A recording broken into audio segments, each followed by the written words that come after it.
importante legado aí para nós, não somente na guerra, né, política que ele empreendeu, mas também nas suas declarações, como ele não tinha qualquer constrangimento em dar declarações afirmando que cria em Deus e trazendo motivos científicos que justificam essa sua crença, ok?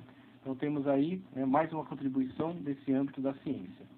Partindo para o 2, você vai ver aí na tela algumas características específicas dos seres humanos, atributos humanos que fazem o homem ser diferente dos animais, né? Então temos aí, só o homem tem senso psicológico, uma definição aí de psicologia.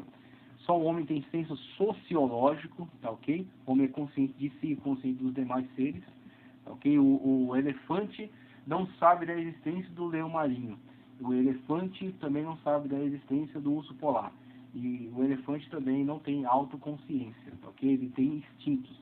E ele age a partir desses instintos, para a sua proteção, para a sua reprodução, tá ok? Agora, o ser humano tem consciência de si mesmo, de si em relação aos demais animais, e tem consciência, conhecimento acerca desses animais e sua posição dentro do ecossistema. Então, o homem é um ser sociológico, ele é um ser moral, tá ok? Ele tem essa questão da moral e da ética, né? A moral, as regras, de fato, para viver, constrói regras morais e aplica essas regras morais por meio da ética. Então, veremos aí a questão da moral, né? Que é característica do ser humano. Ele tem senso filosófico, né? Então ele é amigo da sabedoria, né? Como a própria palavra filosofia indica, né? Amigo da sabedoria. Então ele constrói conhecimento e comunica conhecimento às próximas gerações que recebendo esse conhecimento, o modificam, o ampliam, tá ok? Então o homem é um ser filosófico, né? Senso filosófico também. Senso religioso, né? Ele venera o sobrenatural, ele venera o espiritual, ele acredita de fato ter contato com a espiritualidade, com o sobrenatural.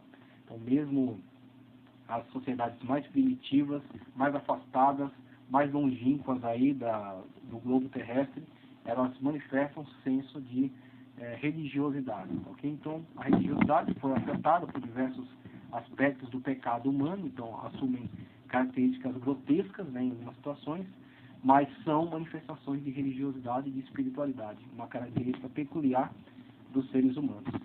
Na continuidade, o ponto 2, tá? Aqui eu vou ser mais breve acerca desses outros pontos, porque o meu enfoque foi principalmente sobre o ponto 1, por essas questões que dão brecha aí a falar acerca, né, do criacionismo, do naturalismo. É um combate muito importante que precisamos fazer em sala de aula para valorizar o conhecimento bíblico e, de fato, fazer com que as pessoas assumam uma cosmovisão cristã e manifeste esse cristianismo, né, ao longo da sua vida, em todas as situações de sua vida. Então, por isso que eu dei mais ênfase sobre essa parte. Mas agora temos a dimensão espiritual do corpo, o corpo segundo as Escrituras. E aí no 1, o corpo segundo as Escrituras, a Bíblia usa várias metáforas para designar espiritualmente o corpo. 1.1, corpo do pecado. Note este versículo, que o nosso velho homem foi com ele crucificado, para que o corpo do pecado seja desfeito, tá? O corpo do pecado seja desfeito, a fim de que não sirvamos mais ao pecado. Nele a expressão corpo do pecado refere-se ao velho homem, que antes de nascer de novo usava o corpo como instrumento de iniquidade. Esse corpo também é chamado na Bíblia de homem exterior, ou corpo que se corrompe, adoece e envelhece. Corpo do pecado, conforme colocado no original, é o somas tes hamartias.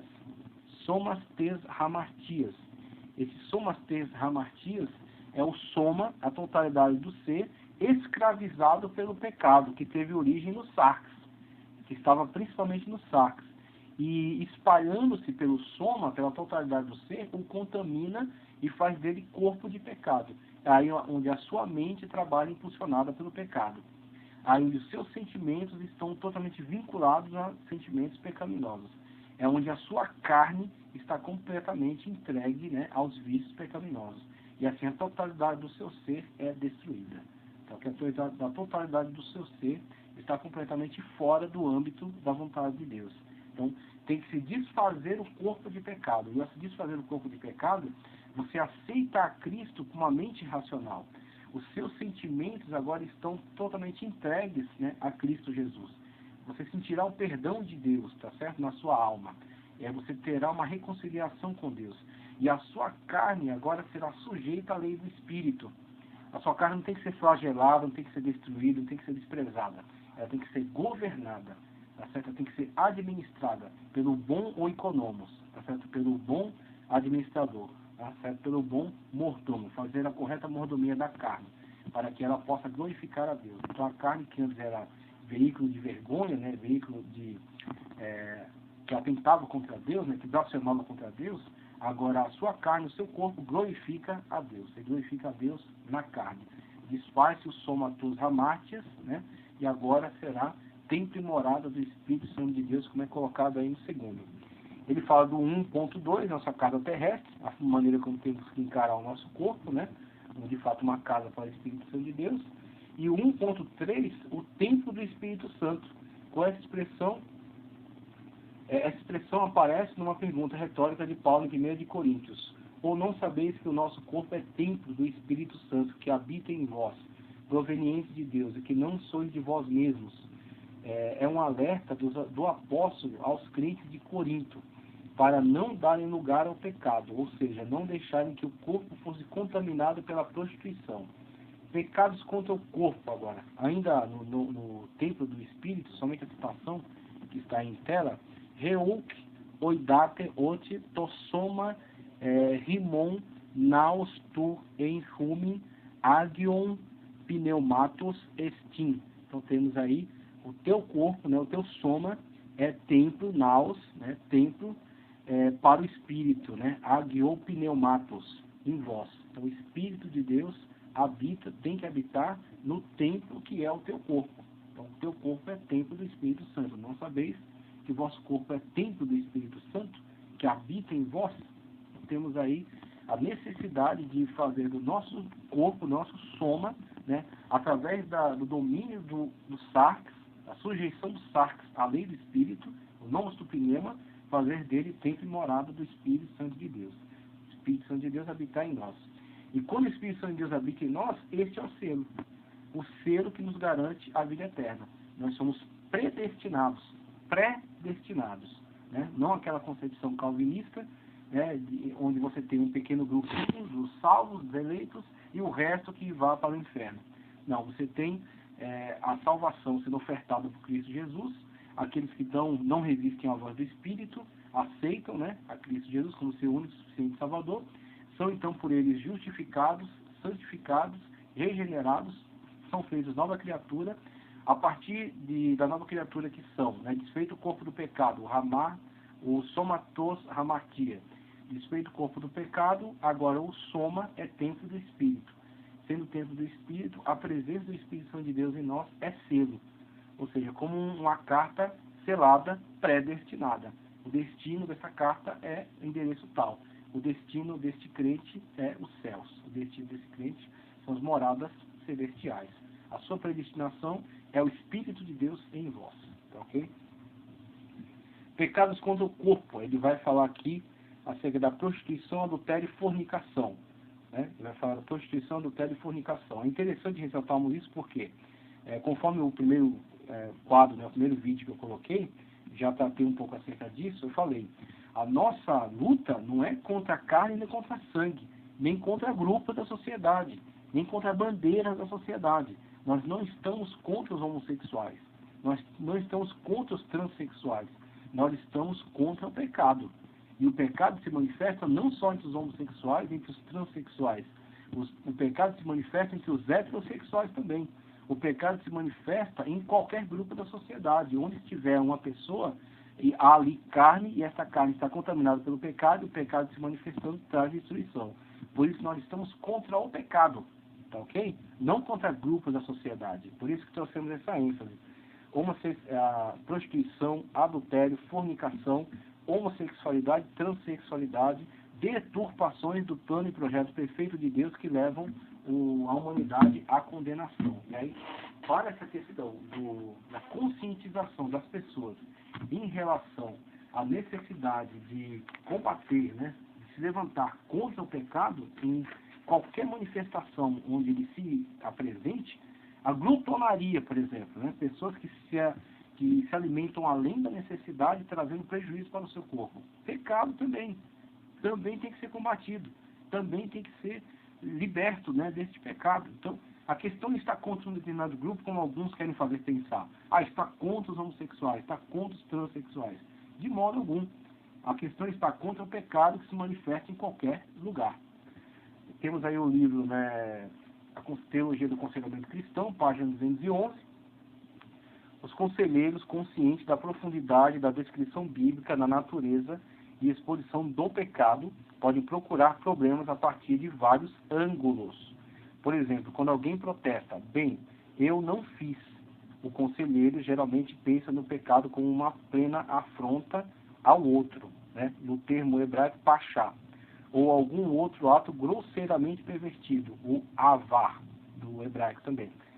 O conselheiro, por outro lado, pode precisar dizer, eis o problema, você nada fez quando era esperado que o fizesse. Aí traz outros termos aqui, o acham, paratoma, do grego, e etema, do grego. Ou até mesmo agnoema, podem cair bem nessa classificação. E dá uma descrição primeiro, né, diversas manifestações de pecado, e como isso pode ser analisado a partir da atitude, né, a partir de uma ação, ou de uma falta, né, de ação dentro das pessoas que a conduzem a uma manifestação pecaminosa. Faltou uma ação, faltou uma decisão pela santificação. Ou houve uma ação incorreta, houve o cometimento de um pecado nas suas diversas manifestações. Então, há necessidade da condução para uma conscientização e aí, então, uma correção dessa atitude, né? Uma mudança de vida. É como a gente vai ver aí nos próximos quadros. Tá, ok? A ideia em hamartia, em outra situação, a ideia em hamartia, ou chata, do hebraico, pode se adequar melhor às circunstâncias. Não basta fazer o melhor que se pode fazer. Deus requer perfeição, e você falhou. Claramente, então, o conselheiro, que deve tratar continuamente do pecado em todas as suas formas, o pecado em todas as suas formas, na forma que se apresente. A luta é contra o pecado, não é contra a carne ou sangue. Ok? Deve tratar continuamente do pecado em todas as suas formas, precisa estar atento sobre a figura bíblica do pecado aplicado em cada situação. Ok? Então temos aí a luta, né, que o professor deve instigar em relação às pessoas, né, aquilo que ele pode promover, o enfoque que ele pode trazer, né, a luta contra grupos, né, a luta contra indivíduos, né, a luta contra ideologias nem bandeiras. A luta é contra o pecado em sua manifestação. E a afirmação da verdade de Deus como solução, né, para a humanidade. Então temos aí este ponto. Ele vai falar de santificação do corpo também, é o ponto fundamental da mordomia do corpo, diz a Bíblia. Seguir a paz com todos e a santificação, sem a qual ninguém verá ao Senhor. Hebreus 12:4. A Bíblia mostra os meios de santificação que levam em conta a ação de Deus e a contribuição do crente. Aí vai trazer aqui uma especificação, né? 3.1, os meios de santificação que vêm da parte de Deus, e o 3.2, a santificação humana, a responsabilidade humana na santificação, que aí vem a santificação instantânea, vamos colocar assim, né? E a santificação gradual. Então temos, no ato da salvação, quando você abre o coração e aceita Cristo como seu único e suficiente Salvador, o sangue de Cristo nos purifica de todo pecado. Então Cristo atribui a você, ele imputa a você as suas obras. Você é justificado pelas obras de Cristo Jesus. E aqui você é colocado diante de Deus, né? A partir da purificação do sangue de Cristo, é colocado imediatamente diante de Deus. Você está em comunhão com Deus agora. Seu nome está escrito no livro da vida. Tá, okay? Então, por causa da obra de Cristo que foi atribuída a você. Essa é uma santificação instantânea. Se você morrer ali, você está salvo. Porque você aceitou a Cristo como seu único e suficiente Salvador. Lembre-se, o ladrão da cruz não teve tempo de descer da cruz para pedir perdão para as pessoas que ele ofendeu. Ele não teve tempo de entregar o dízimo na igreja. Ele não teve tempo de fazer alguma obra para o Evangelho. A obra que ele realizou no alto da cruz foi reconhecer: eu sou pecador e este homem não pecou em nada. Ele é o Filho de Deus. Lembra-se de mim quando entrares no teu reino. Cristo respondeu: hoje mesmo estarás comigo no paraíso. Maravilhosa ação da graça divina. Nós dependemos totalmente da graça de Cristo Jesus para sermos salvos, né? Isso que é extraordinário, isso que é maravilhoso. Então temos aí a questão, né, da salvação, em Cristo Jesus, da obra da salvação instantânea, e a responsabilidade humana sobre a santificação é uma santificação gradual. Então, como nós estamos na situação do ladrão que estava pendurado na cruz, nós aceitamos a Cristo e voltamos para a nossa casa, nós vamos agora numa longa caminhada de sujeição da carne, do sarx. A carne permanece aí com o pecado nela e com as suas manias. E nós vamos agora numa luta constante contra a carne, sujeitando-a cada vez mais ao Espírito. E vamos nessa luta até o fim, até o dia em que Cristo nos chamar e nos encontrar fazendo de uma forma correta, nos encontrar numa mordomia adequada ao nosso chamado, né? Procurando sempre fazer o melhor para Deus, né? Sabendo que não somos perfeitos e não alcançamos a perfeição ainda nessa vida, mas Ele nos encontrará trabalhando para alcançar a posição de varão perfeito. E quando Ele assim nos encontrar, Ele completará esta obra.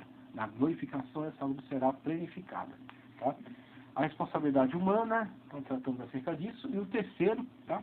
Finalizando, encerrando aqui nossa aula, o terceiro, ele fala aqui acerca do culto racional e a mordomia do corpo.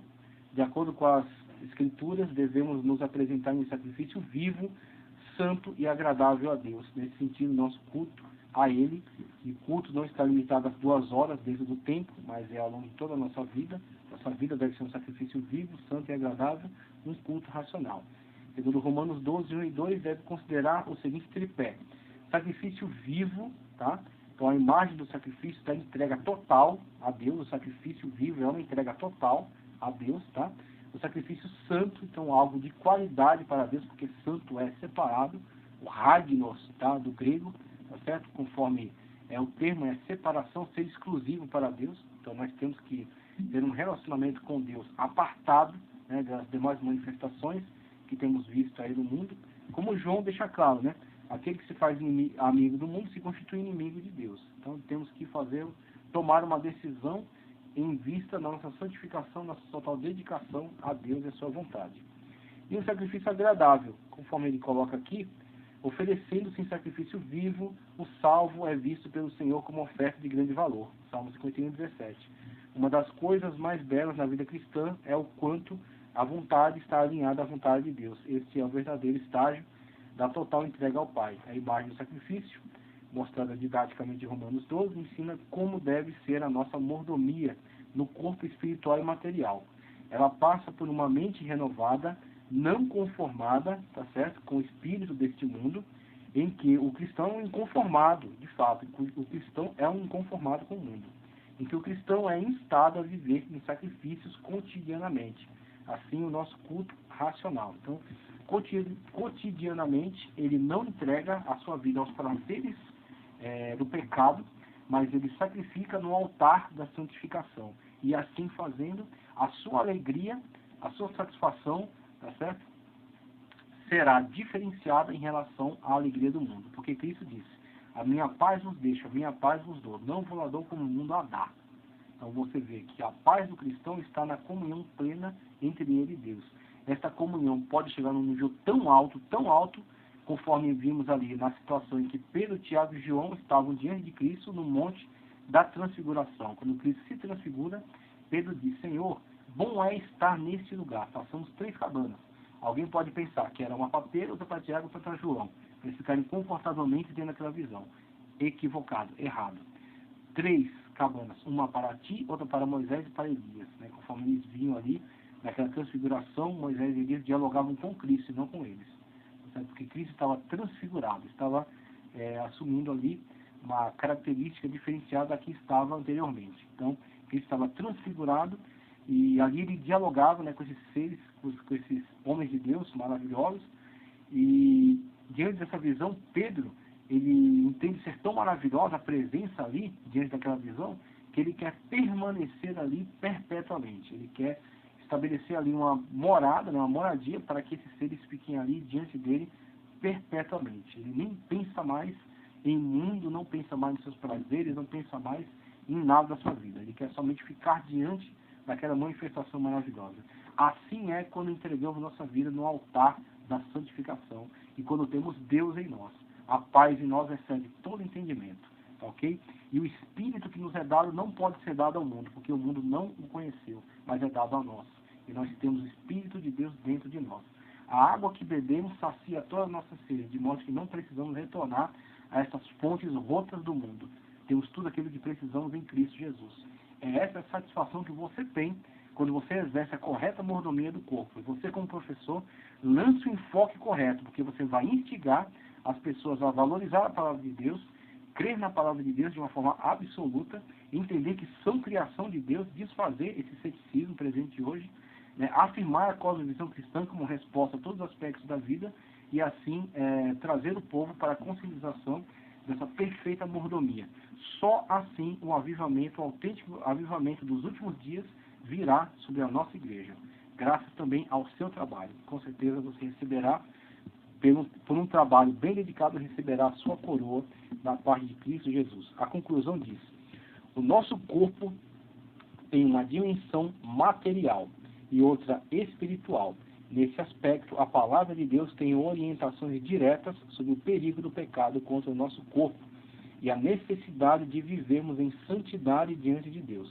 Assim, para glorificá-lo, precisamos prestar um culto racional a Deus, apresentando-nos em sacrifício vivo, santo e agradável ao Eterno, que Ele nos faça mordomos fiéis de seus bens tão preciosos em todo o espírito, alma e corpo, em nome do Senhor Jesus.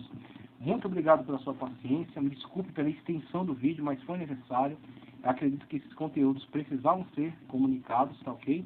Tomara que o Espírito Santo de Deus te capacite para comunicar uma aula com um enfoque correto, para a igreja poder exercer, de fato, a correta mordomia sobre o seu corpo, tá certo? E possa, então, glorificar a Deus com as suas vidas. Se gostou, curte, compartilhe esse vídeo, inscreva-se no canal e que o Senhor Jesus Cristo continue abençoando poderosamente a sua vida.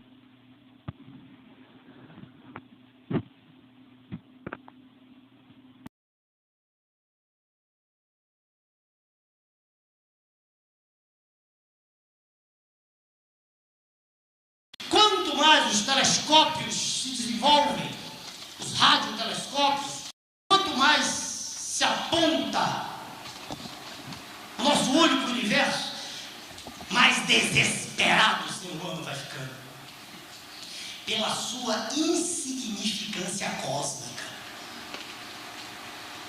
Nós somos, como dizia o Carl Sagan, falecido já, um pálido ponto azul no universo. Nós, o planeta, um pálido ponto azul. E diante de tantas considerações, de novo eu volto à pergunta: que século é esse que está acabando? Quanto conhecimento, quanta informação! Há poucos dias eu estava num programa de rádio e tive à minha frente um astrônomo famoso, todo mundo sabe que é o professor Mourão. Estávamos conversando ao vivo e diante de todas essas considerações, ele disse que não cria na vida depois da morte. Ele disse ao vivo: eu creio na vida por aí espalhada no cosmos, eu também creio, mas creio que quando a gente morre não sobra nada. E aí eu retruquei. Nós éramos 4 pessoas, um monge beneditino, um pastor protestante, eu como médico e o professor Mourão, astrônomo. Eu respeito a sua opinião, eu respeito a opinião de qualquer ser humano, mas eu discordo do senhor. Quando eu olho para um cromossomo humano, um cromossomo, um nosso, ele tem 5 bilhões de nucleotídeos.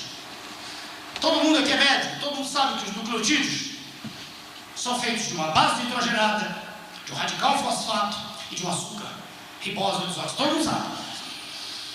5 bilhões. Acontece que cada nucleotídeo tem entrelaçado dele, lá dentro dele, as bases: adenina, citosina, guanina e timina. Então o senhor pode dizer que o cromossomo humano, 5 vezes 4, trabalha com 20 bilhões de unidades de informação, bits, né? Bits. É possível provar?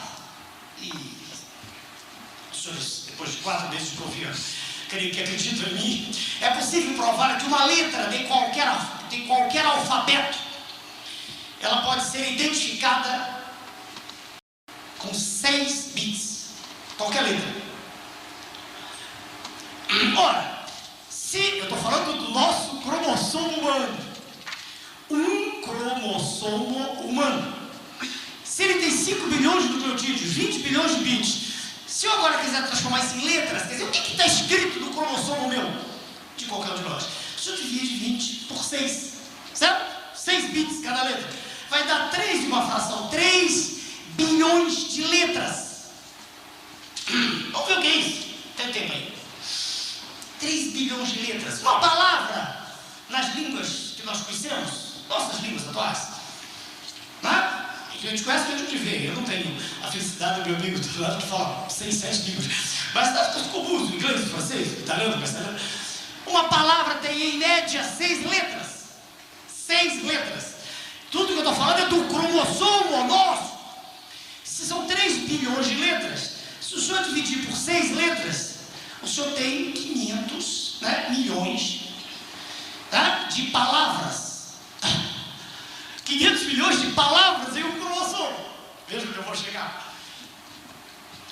Se uma página de um livro, qualquer livro, um livro como esse, se uma página tem em média 300 palavras, uma página, se o senhor, tudo é um cromossomo, se o senhor dividir 500, fez 10 a 6, 500 milhões de palavras, por 300 palavras em cada página, simplificando isso aqui, vai dar quase 1,7, vou arredondar para 2, vai dar 2 milhões de páginas num cromossomo.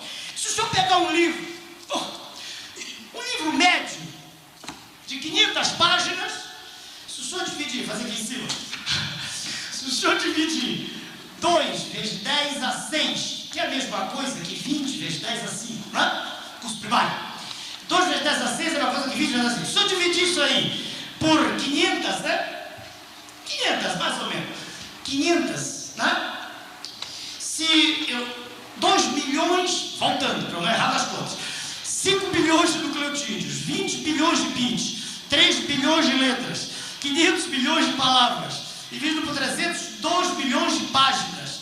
2 bilhões de páginas, dividido, o senhor vai ter assim, ó, 20 dividido por 5 vai dar 4. Tá? Aqui, 10 a 5, 10 a 2, dá 10 a 3. O senhor tem 4.000 livros desse tamanho. 4.000 livros de 500 páginas escritos em um cromossomo. Que beleza! Eu me recuso a aceitar que isso é um acaso. Eu tenho o direito de me recusar. Eu olho para o PPNO, que a minha filhinha gosta, a menor estrutura viva em liberdade. Eu estou falando do vírus, o vírus não é verdade. E veja aquela coisa, o PPNO tem um bilionésimo de 5 décimos de milionésimo do grama. É um bilionésimo da massa da meba, vivo, se mexendo, cheio de enzima, uma confusão já. Não consigo aceitar. Eu vejo em tudo que me cerca a mão de Deus. Como os senhores foram meus alunos, deram-me essa honra, essa alegria, eu tenho o direito de, na virada do ano, do século do milênio, com as discussões cabíveis, que seria do que vem, mas todo mundo está aceitando que agora, não tem nenhum problema. Eu tenho o direito de lhes dizer que eu creio numa força extraordinária, que eu não consigo entender, não tenho nem pretensão de entender, estou longe demais para entender, mas eu creio em Deus. Eu creio que a diferença entre um pobre homem que vai ao chão e o profissional de medicina que cateteriza, que abre uma artéria, é nível de informação. Quando todos nós nascemos, já nascemos com isso, com 4.000 volumes em cada cromossomo. É assim que a minha célula do olho sabe o que tem que fazer, a célula do fígado, assim, está tudo programado. Nós somos todos semelhantes, queiramos ou não, brancos, negros, judeus, árabes, africanos, tudo. Nada me irrita mais do que discriminação de qualquer forma, odiosa. somos todos humanos, queiramos ou não. Todos feitos, pelo menos na minha concepção, segundo o projeto do